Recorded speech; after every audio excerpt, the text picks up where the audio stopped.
you hear me? About 77. Yeah, got all kinds of background. Hey, everyone, oh, there we go. That's loud. Kind of attention. Thank you. Some of you I see are ready. Got your attention, please?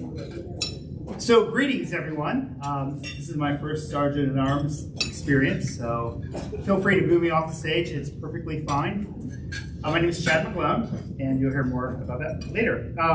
So, before we start, we would like to start with the blessing. And Brian, can you do the blessing for us? Thank you. Well, this is a spontaneous one. I was asked a few minutes ago. But what I do feel, I rejoice at being here. I've been away a little bit, and just to see all these familiar faces, the chance to get together like this is very special. So I'd like to thank you all for that. I'd like to thank Sheraton, for Neil. Thank you for the privilege of blessing this all here, and wish you a great weekend. Amen. All right, so I'd like to welcome guests. Before we start with that, I would like to introduce myself as a guest. My sponsor is Chad, because it's been about 2 years since I've been here regularly. I'm feeling well vaccinated, and I'm glad to be here. Everyone who is new, could you please stand up so that we can see you all, and could their host introduce them? How new? There you go. Everyone who's a guest today. So I know that Gardner brought a guest, Alan, Ed, and John brought guests. So. Got the harvest like this from Raleigh River, came from one of your roots today, so came all the way from Raleigh roots. Oh, wonderful. Thank you. Welcome. Introduce Steve Krasnow, a good friend of mine. This is my second visit here from the country of Farrington. That's good. Yep.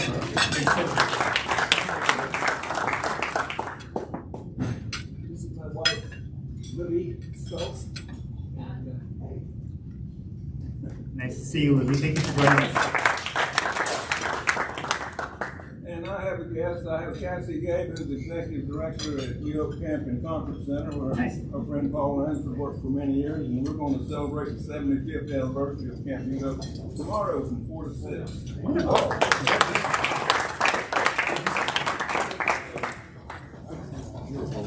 Great.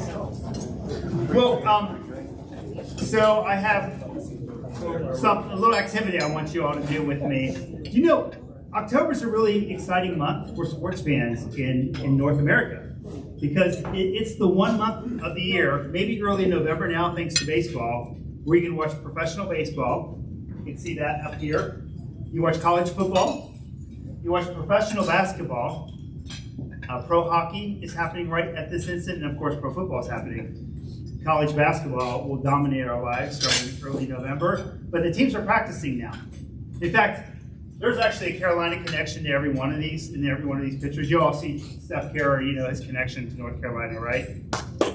Davidson, he went to Davidson. In the lower left-hand corner is Jacob Stalling. Anyone know that name? Jacob Stalling? You know him? Yep. He's a Golden Glove winner, catcher for the Miami Marlins, and played at UNC. Actually, co-taught with his wife. He wrote Johnny Cage's book. He did. Wow. Yeah, he's amazing, and what a wonderful person. But let's say you don't like these sports. Do you want? I want to, like, what other kinds of things can we become world champions at? And so what I want to do, as I looked at some sports, I saw actually belt sander races this weekend on ESPN. I thought that's an interesting sport. That's very U.S. centric. But here are some other sports. I've traveled a lot. I've seen some of these sports when I work with a nonprofit that works internationally, and in our work we get to work side by side with some people. So here are some sports. So what I want to do is I'm going to show you a picture. I want you guys to try to tell me what the sport is, and we'll see. So this first picture on the left was the 2018 World Championships. Does anyone know what sport this is? Dodgeball. It is. It's professional dodgeball. In fact, we have the league here in the U.S. Dodgeball really, these professional leagues started in Europe and have moved to the U.S. Seems like an exciting sport. Actually watched a little bit. I watched all these on YouTube. All right, this is one that really got me started thinking about this. You know what this is? It's professional tag. Yes, it is. And the U.S. is new to this sport, sort of. I mean, you all play tag. It was in Europe. Really, anyone ever seen parkour? It's like you jump on buildings and climb over obstacles. You can see them on the left. I thought I would be fine until I saw what they have to do. It's pretty dramatic. This is another world championship, the most recent one in 2021. All right, so this is probably something none of you have done, but if you have, is this. Anyone know what this is? It's, what'd you just say? Extreme ironing. It's extreme ironing. How'd you get that? It looks extreme and they are iron. That's exactly what this is. It's extreme ironing. World championships. In fact, let me just get this right. There has been an extreme ironing world championship since 2002, dominated by the British. The idea is, well, you have to do some art. You have to be artistic when you do this. And how well are your creases? That's one thing they actually judge. And they get a variety of different fabrics that they have to iron in these things. You guys, you should Google this. It's tremendously fun. If anyone has been to Florida recently, you may have seen this. Can you tell what that is yet? This is ostrich racing. Yeah, another hilarious video. Closer pictures of it. This has been happening since the 1800s, ostrich racing. It started in Africa. Obviously, I would be a little big, I think, to be one of these jockeys. Liz has done that. You have? Yeah. That's wonderful. You've ridden on one? I have. How is it? Held on. It was not racing. That's it. You know, the one video I saw, this one jockey just kept sliding off to the side, and by the time he's gone. And you know, I think curling, 10 years ago or 20 years ago was a really unusual sport. Now we all do it. You guys, how many of y'all have done curling here? Where's Maitland? So I'm proposing a new sport for our club, or a second sport for our club. And here it is. I want to see if you guys can tell me what that is. The world champion, 5-time world champion in the center and the bottom. I can't pronounce his name. You know what this is called? Couple something or other. Close. What? It's called wife carrying. And in the world championship, they've held it since 1998. And you can see, and I'm expecting that we have a team within a year, for sure. So these are some of the sports. It's really fun. It's good. That's great because that ties me in. So in fact, if you have ironed on your roof this week or carried your spouse to the mailbox, definitely the fine. There's a fine. It's going to be at least $1. How about hatchet throwing? Hatchet throwing, that's good. Yes, that should be one. Next time I come, I will. That would be a club sport. Yes, that's a legitimate club. Hatchet sport has become much more pronounced, better, since everyone's at home practicing. So you see there's a real arch in improvement. So this is the fine basket. So the fines, if you have carried a spouse to the mailbox, if you've mailed on your roof or ironed on your roof. Otherwise, it's $1 for every different sport you watch this week. So for me, I need to put in a 5. And with that, I would like to turn the floor over to our leader, Omar.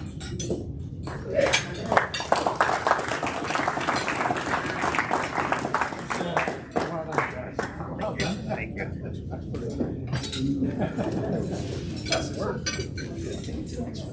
I don't do that.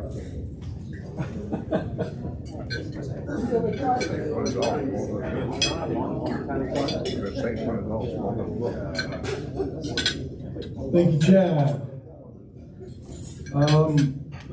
Linda Sanders has been doing a wonderful job of giving me a heads up on people's birthdays, so I went on DACDB and tried to file a report to see whose birthday was this week, but it looks like we don't have anyone's birthday this week if I ran the report correctly. I think you're correct. That is correct. But it's pretty neat. It does show member anniversaries. It shows wedding anniversaries. So looks like Gavin Hyman just recently had a 13-year wedding anniversary. Is that right, Gavin? 13? Well, Really? I got 20 years coming up. Okay, hey, you know what? It feels like 13 though, doesn't it? Still feels fresh, like it's only been 13 years. All right, I guess this is incorrect. So Chris Elmore looks like he had a wedding anniversary. Matt Arnold had a wedding anniversary, and Chris Blue's wedding anniversary is today. We have some inductions, and also quick announcement.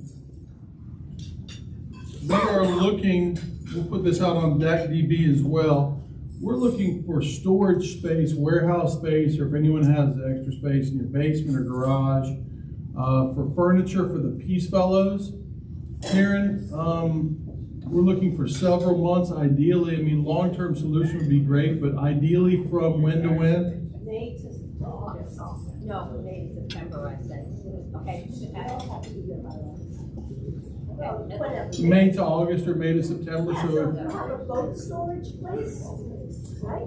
You take your boat out in the summer, you move the furniture in. or if you have a garage or an extra room. So we're looking for additional storage space for our Peace Fellows. If you have any additional space in your house and you'd like to help out, we'll also send a note through DAC-DB. Does anyone else have any announcements that they would like to make?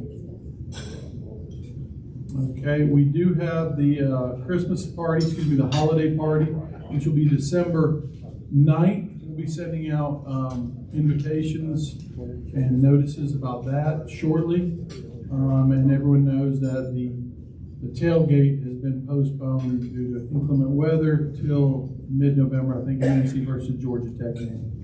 So without further ado, I'd like to invite Gavin Hyman up, who just celebrated his 20th wedding anniversary. Not yet.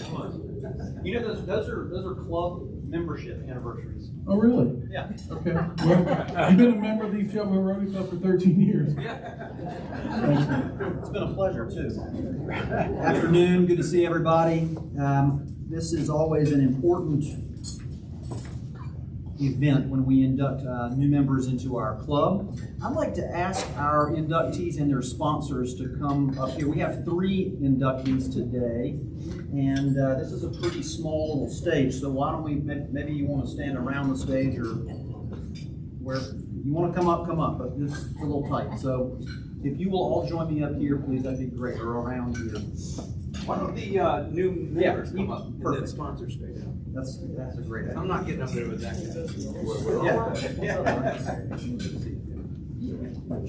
Yes, sit by yourself.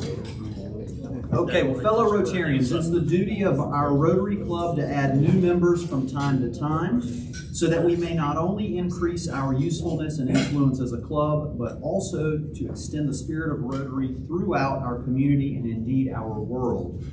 Today we welcome to our ranks and admit to membership Penny Hodgson, David Schmoke, and Will Scroggs.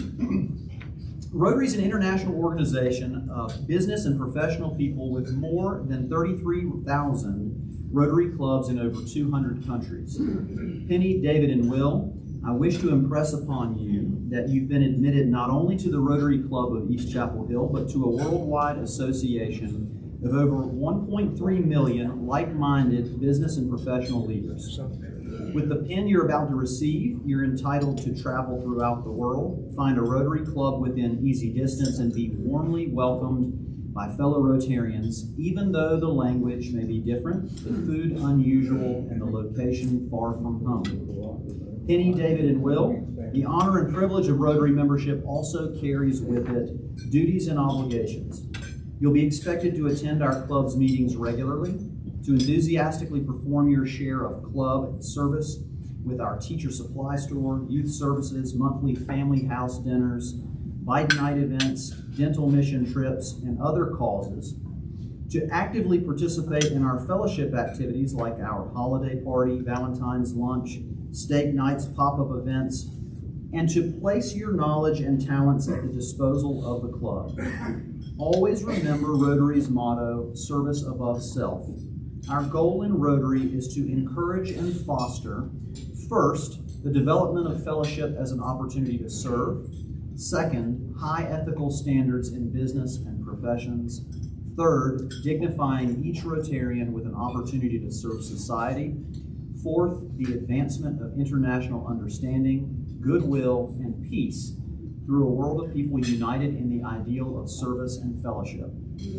Rotary challenges us to live by the Rotary four-way test in all that we say or do. And that test asks, is it the truth? Is it fair to all concerned? Will it build goodwill and better friendships? And will it be beneficial to all concerned? Looking at you guys, do you accept this challenge and commitment? Yes. Yes.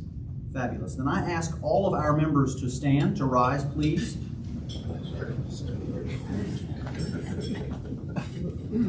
Penny, David, and Will, in the name of the Rotary Club of East Chapel Hill, it is now my honor and privilege to formally admit you to the membership in our club and to ask your sponsors, Liz, Omar, and Tim, to affix our emblem pin to your lapels, and we welcome you. Congratulations. Your first role and important duty as members will be to give a very brief introduction, and we highlight brief, and so we welcome you, but we want to learn a little bit more about you, but we ask you to do that briefly. Let's have ladies first. I've been told a joke is never a bad idea, so I'm starting with a joke, and it's also an intelligence test, so just pay attention. So Putin died and went to hell. And, good. And the devil happened by after some period of time and was pleased with what he saw and said, Putin, you're doing well. You can go out this evening and be back by midnight. Putin goes off, finds a bar, walks into the bar and says to the bartender, I'll have a vodka. And then he asked the bartender, do we still have Donetsk? Bartender said, oh, yes, we have Donetsk. Do we have Kharkiv? Yes, we have Kharkiv. And do we have the Crimea? Crimea, too. That's great. What do I owe you? 60 euros.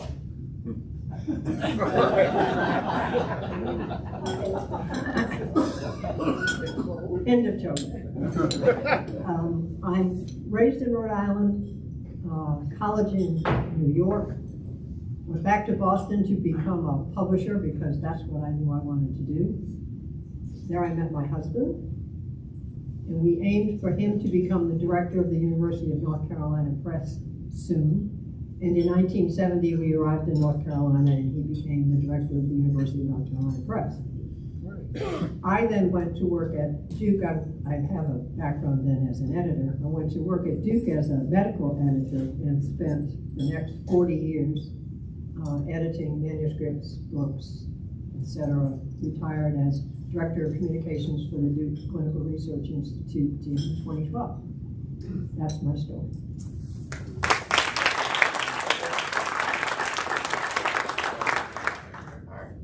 I don't know if I have any jokes to follow that up with, right? So I'll try to stick with the brief part, right? So originally I'm from California, born and raised in the Bay Area. 17, went in the Army.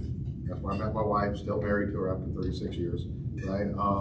After the Army, I went to school in New York at Columbia. Then from Columbia, I moved to a wonderfully god-awful place called Rochester, New York. I don't know if anybody's been up there. I can't stand the winters, so my wife said we got to go south. So that's when I left Xerox to go work for Dell in Austin, Texas. Loved Austin, Texas. But then from there, I moved to Singapore, moved to Paris, and then finally 12 years ago, moved to North Carolina. Various roles I've had. I tried to retire for 3 years. That just didn't work out, so I went back to work recently as a COO for a small company. But previous roles, I was president of Lenovo in North America, and I was president of Dell North America. And that's when I retired, and now I'm here joining you. I look forward to working with you.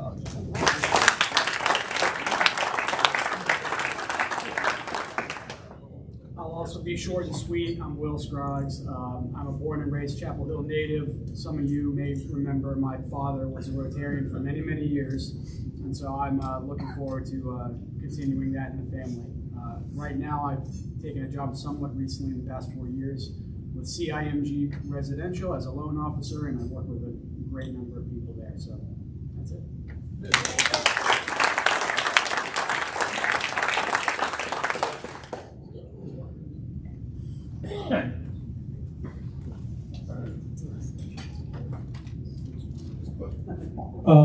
I assume we'll get those pins put on the lapel later. They're on. They're on. Are they on? Okay. Missed that. Now, Jim, if you'd like to come up to present our speaker, please. So, what did he know and when did he know it? I wonder how many of you in this club, because a lot of you are under the age, I would say, of 60, who may wonder who first said that and who put that phrase into the American political vernacular every time some issue has come up with the President of the United States. Our speaker today was the Democratic counsel for the Watergate Committee, and I thought that it might be useful for a 90-second quick look into the public figures who brought that phrase into our vernacular. In 1972, the country was in deep distress over potential criminal wrongdoing by President Nixon. Howard Baker was appointed vice chairman of the Senate Select Committee on Presidential Campaign Activities, also known as the Watergate Committee. He and Chairman Sam Ervin worked together to ensure that the truth was found. In Senator Baker's own words, he would let the chips fall where they may, as an anxious nation watched the televised committee hearings and heard Howard Baker ask his now famous question. What did the president know, and when did he know it? I had the honor of serving as Senator Baker's chief minority counsel on the Watergate Committee. I watched and learned as he put the good of the nation above politics.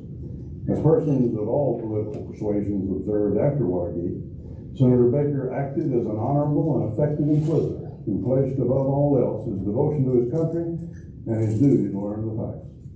The system survived and thrived despite the crisis. That's in large part due to the integrity and determination of Howard Baker. It was in that spirit that we worked together. We understood that there were some things that were more important than gaining immediate partisan advantage. And there are some things that were necessary to do in order to preserve and protect your own constituents. In my case, the Republican Party. Well, that was the Democratic minority, the Republican Minority Council. Today we're going to hear from the now legendary Democratic Majority Council, also North Carolina Attorney General, Secretary of State, and just in case you didn't look it up, the 154-pound state championship wrestler when he went to Appalachian High School up in Boone. And I would say, Mr. Secretary, Mr. Attorney General, Mr. Top Cop, I would say since that time you have grown both intellectually and you have been physically nourished. Please come forward and join us today, my friend Rufus Edmonds.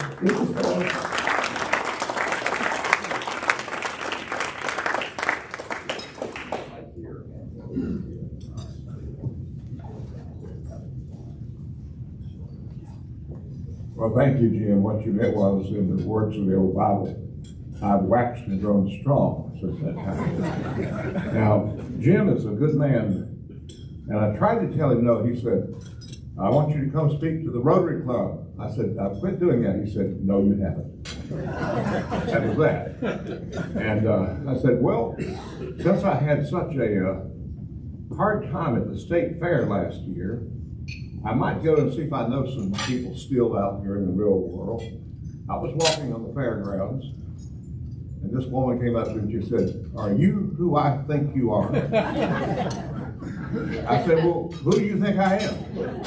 She said, ain't you Rufus? I said, well, yeah. She said, hell, I thought you were dead.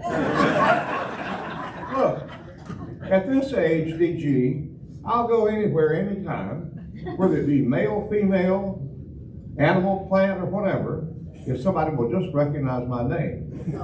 I attended the North Carolina Association of Broadcasters the other day, where our famous member of the Hall of Fame of not only that, but not of broadcasters, but Chapel Hill, and also the Journalistic Hall of Fame, Mr. Hebner.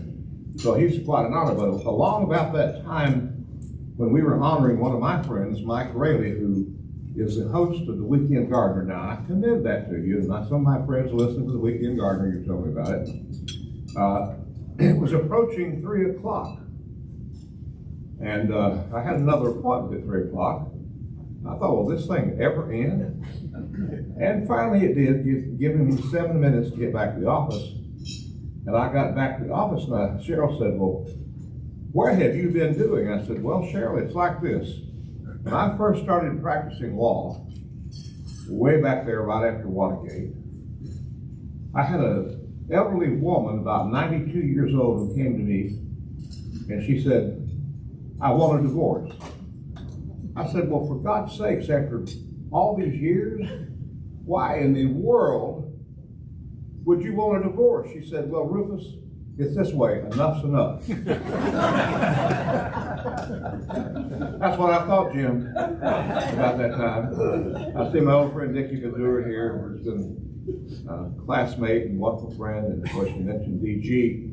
DG has been a friend for so many years. He's had so many titles. He now calls himself in his column a retired lawyer, or reformed, or something like that, and author. And he was so kind to me in my pitiful little book called That's Rufus, and he even played it twice. And so I thank him for that. And by the way, while we're at it, I brought some books today, and I'm going to do a novel thing.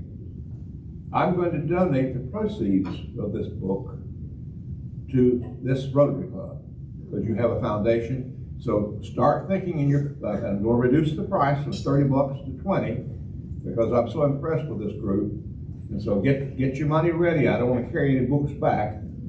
And I love Rotary clubs. I've spoken to 67 Rotary clubs in my career. And I've come to one conclusion, that the four-way test should be the oath of office that everybody takes that's ever entered any office of public safety. It says it all. And I'll never forget one time I was up in Haywood County addressing a Rotary club, and they had an old worn out piano in there. And the man got up and he said, well, we're going to have a song from Brother Jake here. And he started playing the piano. He said, well, let me introduce Jake. He said, he ain't worth the damn, he's all we've got. I've never forgotten that Rotary club. Never forgotten it. I wonder what's happened to Jake. He's probably singing in heaven. There's no doubt about it. I'm glad to see so many friends here tonight. Well, it is daytime, I assume. Friday is normally off for me working in my garden. And Jim didn't mention that I now have joined the broadcasters. Yes. Every Saturday morning on WPTF, Weekend Gardener from 8 o'clock until 11. For 15 years, I've been being a participant in the Weekend Gardener. Now, the only gardening I know is from what my mother taught me. And one time she said, now, son, just remember this.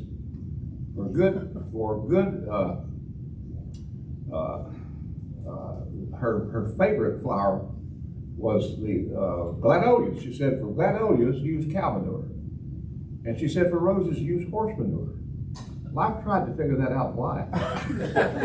Now, it's turned out pretty well. It's turned out pretty well. And that's the extent of my technical knowledge of gardening, but we get the best calls. We've got a man that calls his name the Whip. We've got, because I named him the Whip because I said, what's your name one time? He said, my name is Lash Reitenberry. I said, you are now the Whip.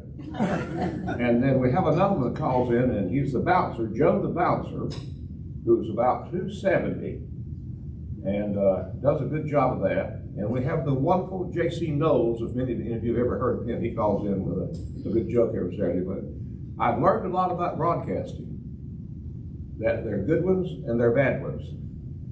And Jim Hebner fits them all in the good category. He is absolutely divine. I'm not going to give him divinity at this stage. But Rotary is a group of people who are dedicated to making life better for people. And that's so hard to come by nowadays. I've often spoken with DG about what's happening in this world. When I began working with Senator Sam Ervin in 1973, and that video just showed how it is, people actually talked to one another. The people in public office said hello to one another. They joined clubs. They stayed in Washington. What happens to now? They come in on Tuesday and they leave on Thursday.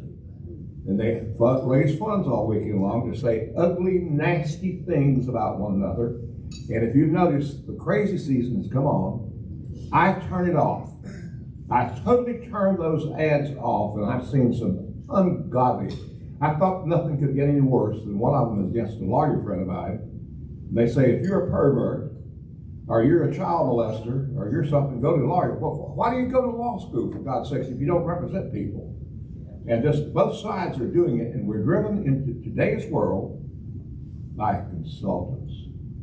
I think I'm the last candidate who ran statewide and tried to shake hands with people, except maybe DG, and to say hello, how are you doing?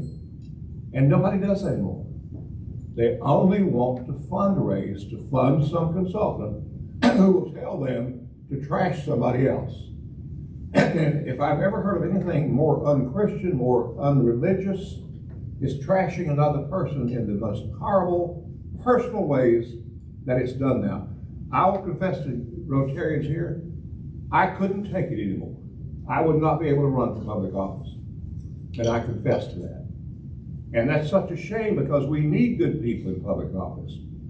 Let me tell you about Washington back during the Watergate days. I had gone to Chapel Hill in 1959, had 4 wonderful years. I worked at the UNC Library. I cleaned yards.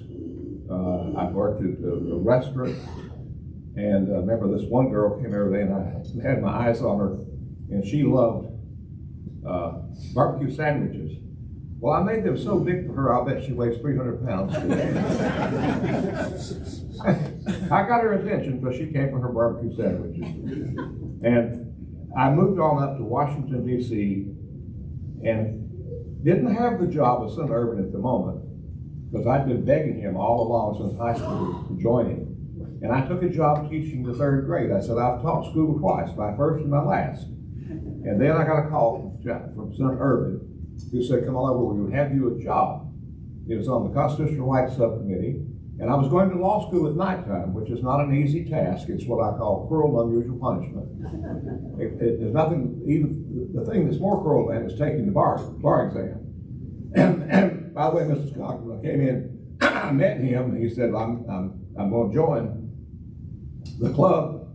And I said, we better wait to hear the speaker first when you make that decision. So he's still in the room, and I will thank you for that. But in D.C., there was a time when there was harmony. They would speak to one another. We would have events. We'd have the Cherry Blossom Festival.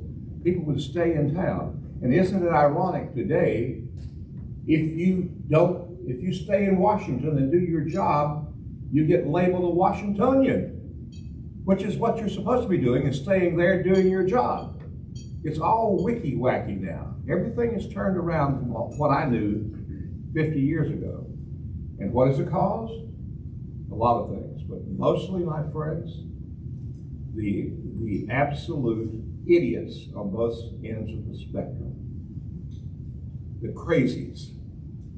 The right-wing crazies of the Republican Party and some of the folks on the Democratic Party who espouse things that are nowhere near what the average, ordinary American wants to know.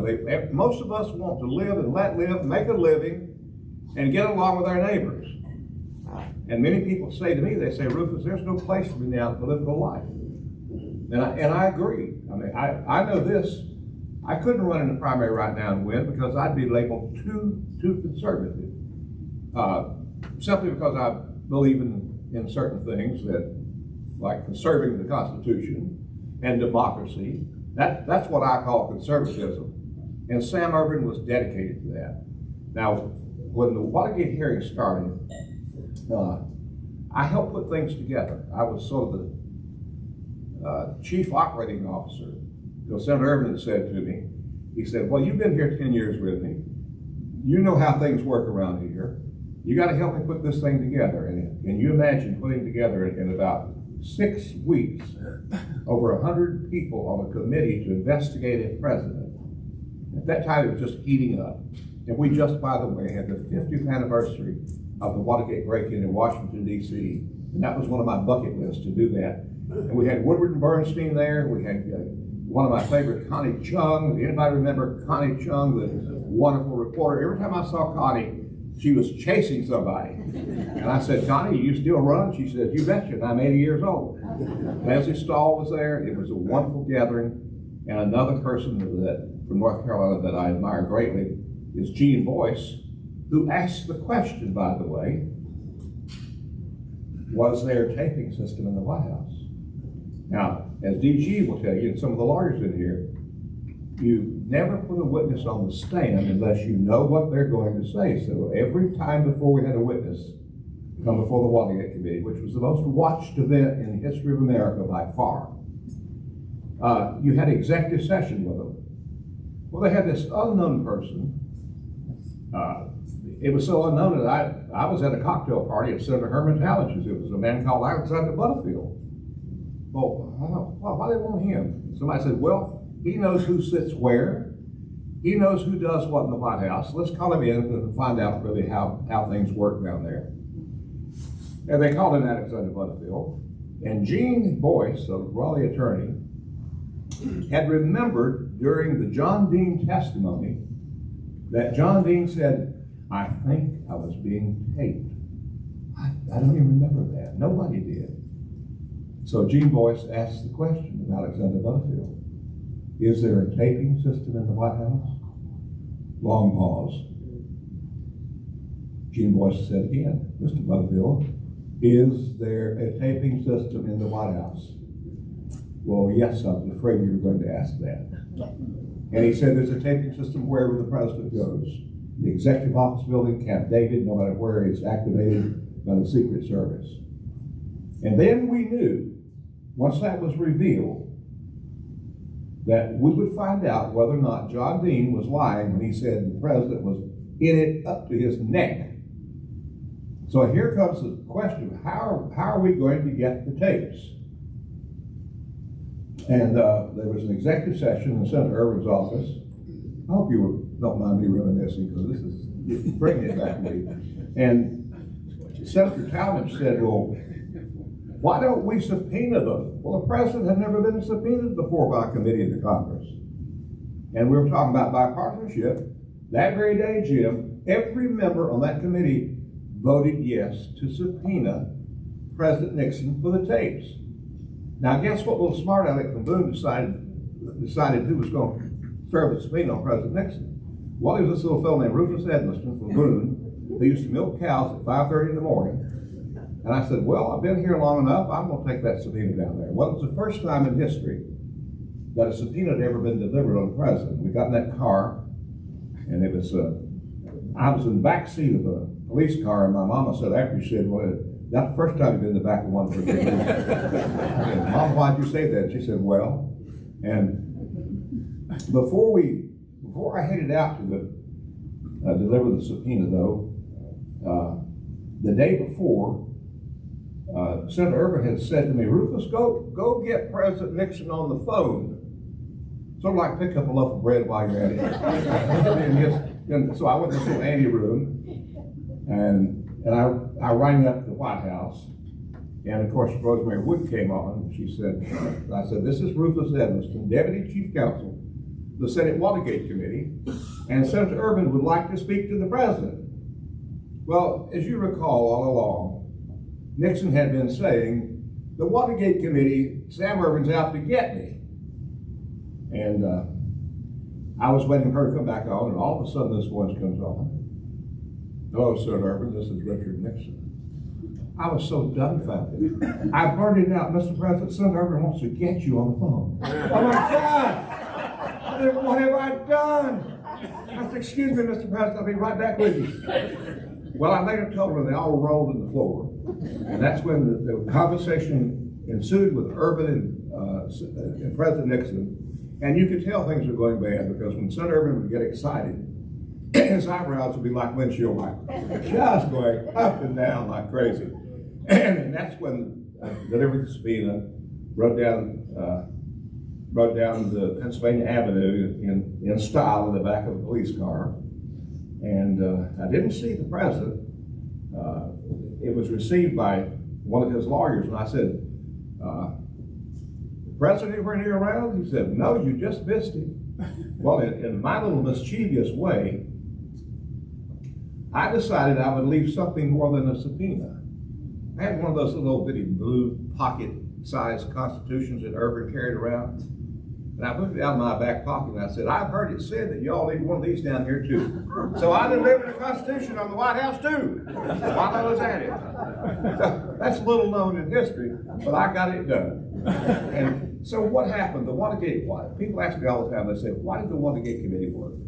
It worked because Senator Irvin and Senator Baker made it work. They decided it would work. You saw what was said by my counterpart, Fred Thompson, who, by the way, was a great guy. He was fun to be around, later movie star, later senator. And they decided that it would work that way. And today, to give you an example, I, about 6 months ago, went by to see my old friend Joe Manchin, who a lot of people don't like today, because he served with me when I was Secretary of State. He was Secretary of State of West Virginia. And I said, well, Joe, how do you like it up here? He said, I don't like it worth a damn. He said, I don't know anybody here. I don't talk to them. I meet them when we go do a vote. I said, well, do you ever have events around here? We used to have something called the Senate Staff Club, where there'd be 300 or 400 people at an event. He said, we don't do that anymore. We don't talk to one another. I think that's part of the problem today. And of course, the crazies on both parties that keep from getting to have a middle ground. And isn't it a shame that you get castigized today if you reach over the other side by both parties? I never heard of such a thing. That would be like saying in church, if you don't talk to the person sitting next to you, that'd be awful. And so, what is the cause? There's nothing. What is the cause? I think I've outlined part of that in social media. I don't even do Facebook. You can't catch me on any of that stuff. I can text, I can take pictures of flowers, and talk on the cell phone, and that is it. Nothing you can do, because Congress has given total immunity to all those information companies. A terrible piece of legislation to say that you can do anything you want to do, say anything you want to do, and you're held harmless by the immunity laws. That's not right.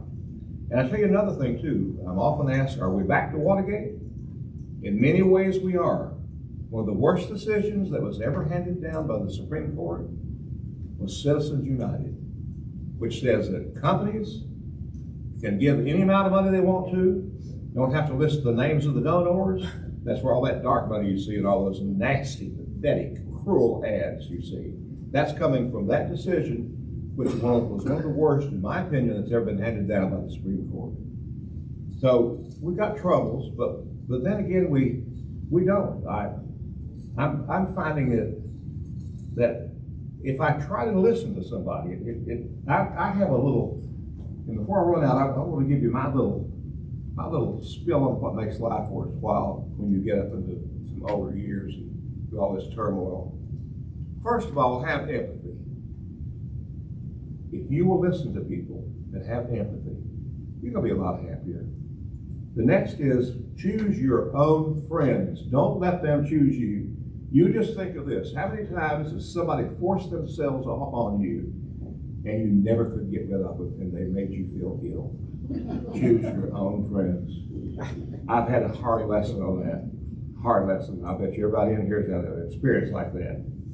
And the next thing that I listed is thank those who helped you get where you are, and then thank them one more time. I could not name the number of people that have helped me in my career. And be a decent person, so when you get down into the valley of despair, somebody will help you out of it. And if you say thank you enough and recognize those who helped you get where you are, you'll be fine. And then another one that I used, avoid hubris. Oh my God, what a horrible thing. I was in a restaurant the other day and this lady came up to me and she had taken my IO pill, Institute of Political Leadership, that's what it's called. And she said, I learned that word hubris and I practice it every day. I said, well, now, I hope you don't practice hubris. That has ruined more people. It is rampant. You can't control it. You get to the point where you think that nobody's watching you. You get to the point you think you're better than other people. And it's a dreadful, dreadful. The Greeks brought in hubris, and avoid hubris at all costs. And then the last thing that I learned along the way, that I tried to put in the book, DG, was you got to maintain some kind of spirituality. Now, I'm not dictating what kind, where, how you do it. And we're getting that all perverted today, where Sam Irvin believed in separation of church and state. I think that's getting all muddled today and taking the opposite turn from what it did. But at the same time, I ask you to try to think about those principles I did. And when you buy one of those books, for the proceeds to go to this club, you're going to see that outlined in the book. And I want to tell you how much I enjoy letting me come and rant and rave and reminisce. This is the first time I've had a good reminiscence of Watergate in a good while in this very crucial year. And thank you for letting me do it. And you've got a great club. And Jim, I thank you.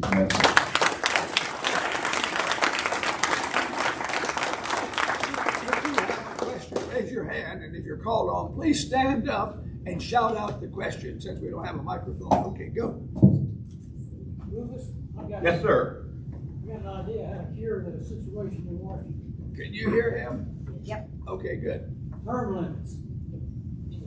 Term limits. How about me? Ask me if I can hear. I can't hear crap.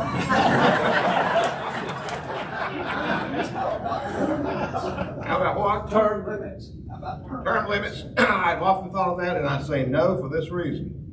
I would hate to have term limited a man like Sam Irvin. And so I think that people can term limit people. There's different people here now. And we got some people that ought to be term limited. But the voters can do it. Yes, sir. That's my old friend Woody Webb party. Who, by the way, for you all, my partner Woody Webb said if you know him, tell him, he says tell you hello. Cliff, shout it out. I was lucky enough to have Sam Irvin save my life, and I'd love for you to tell some more Sam Irvin stories. Oh my God. Sam Irvin stories. You tell us, Cliff. Yeah. We better let it alone. Well, one time, he and I were traveling in 1968. He was running for re-election to the Senate in 68, and I was his driver in an old 1967 New Yorker Chrysler that I call the Ship of Fools, because it's like Willow Gathered.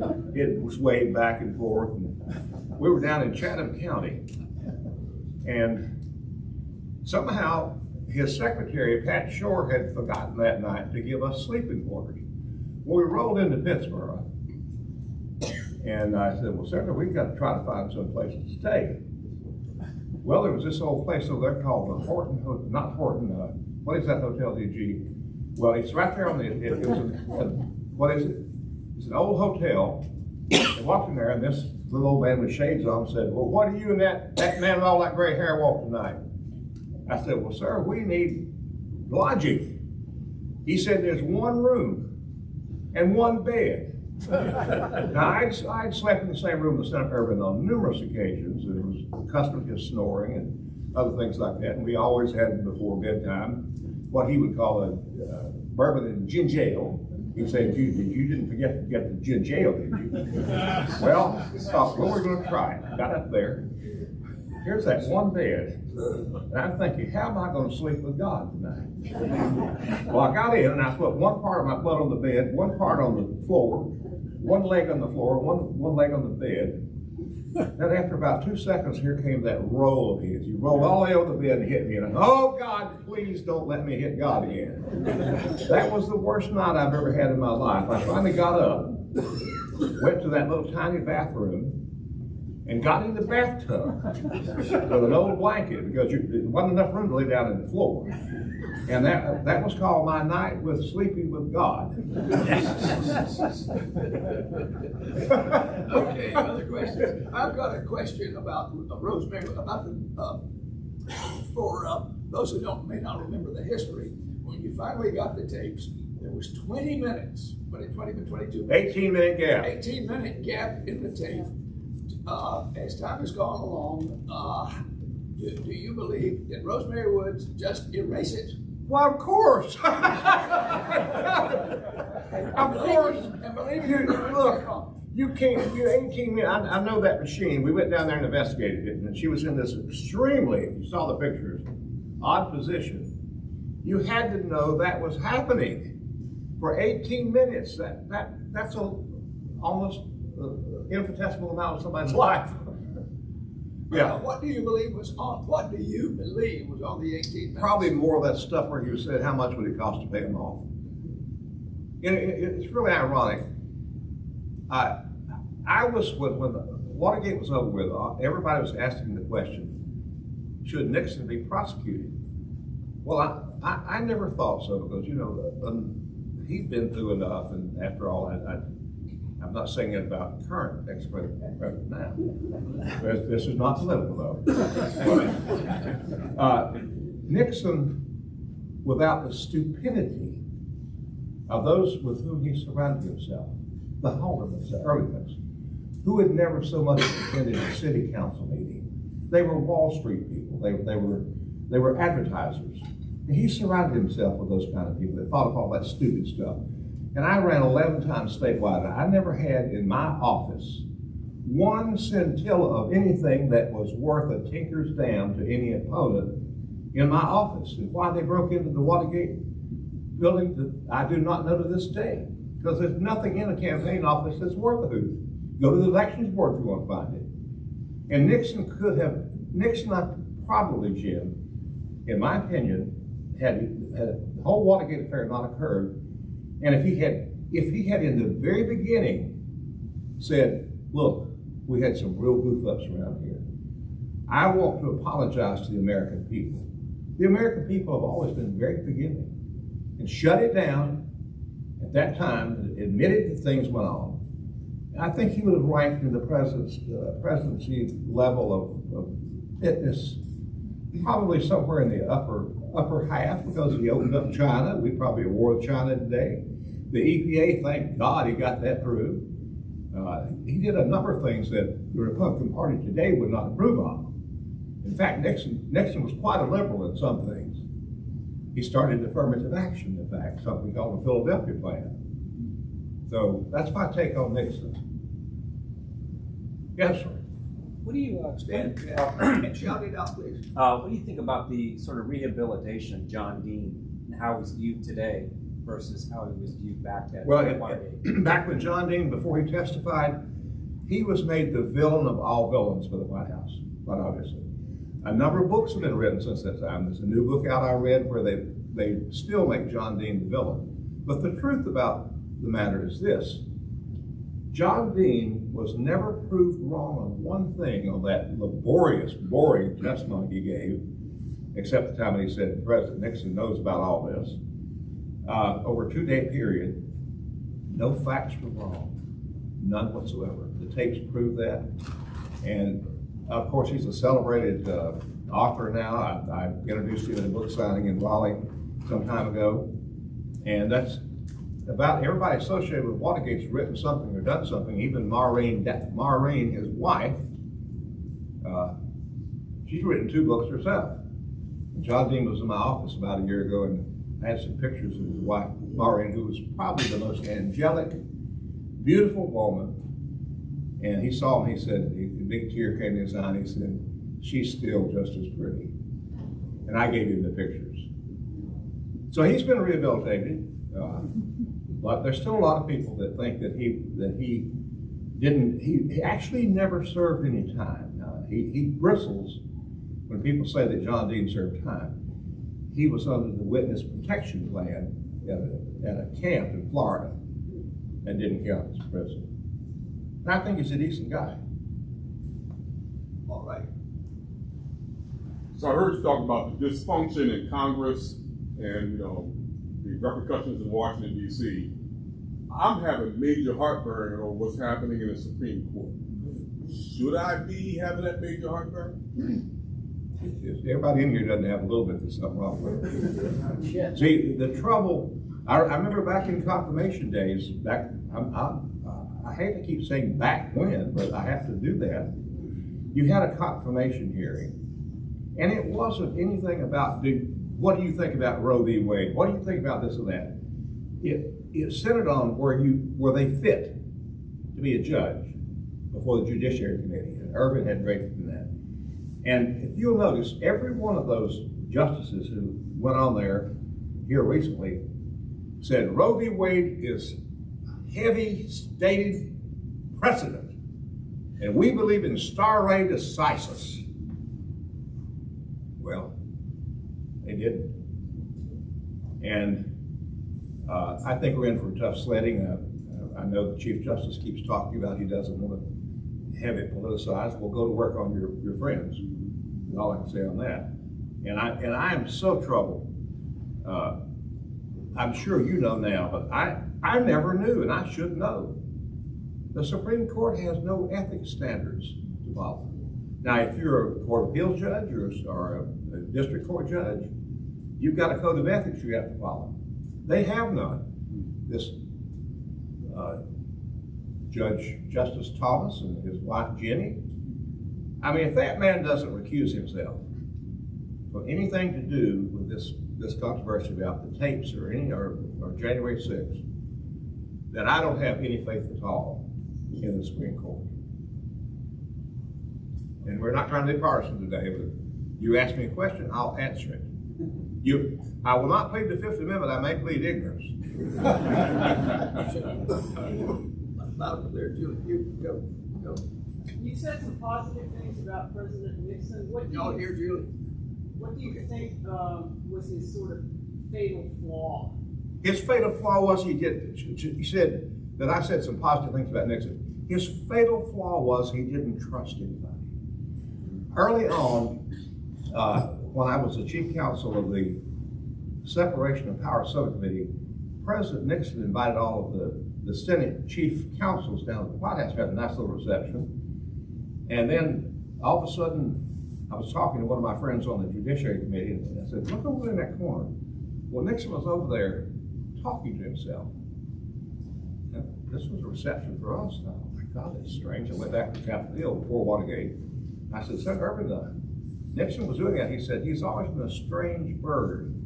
He has got inferiority complex, and he's a weirdo. I never heard Senator Irvin say that word again in my life. And that's a word that I never knew that Irvin would think of. But he said he's a weirdo. He didn't trust anybody and had impulses. If you look at some of the tapes, his impulses were bad. Racist, religious bigot. Not a nice man, and he's not the kind of guy that you'd want to go have a drink with. Because he would sit there and not be able to say anything. He had very few social graces, but if you got him up before a microphone, he was pretty darn good. All right, I think we have time for two more quick ones.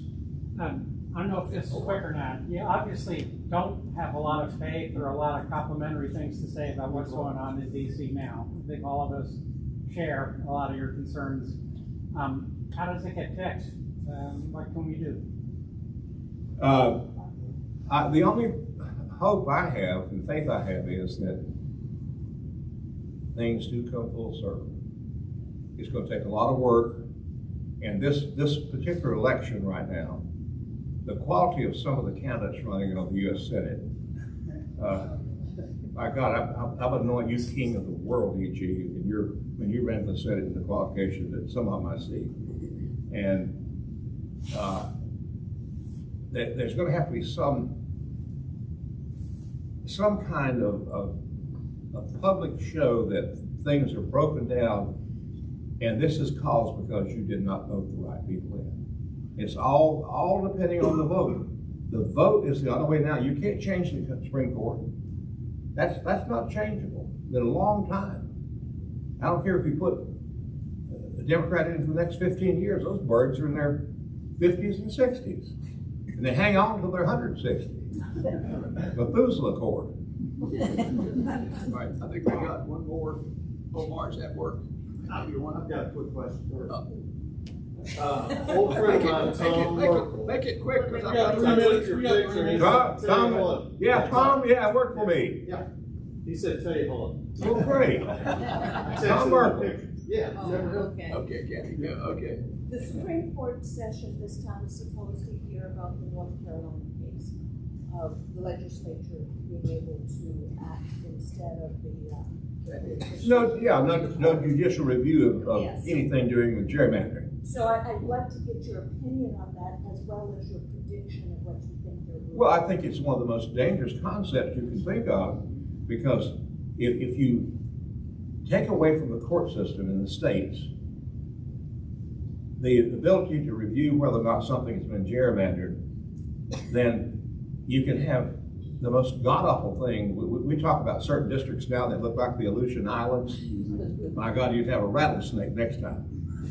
And that has great further potential for damage, though. What will come next? Now, the Supreme Court left Roe v. Wade sort of up to the states. Well, what if they come along and they pass, the Congress passes a nationwide Roe v. Wade, anti-Roe v. Wade, and then the Supreme Court rules that state courts have no business in that. What do you got? You got potential for absolute tyranny. That's a dangerous case. One of the most dangerous up there. Thank you.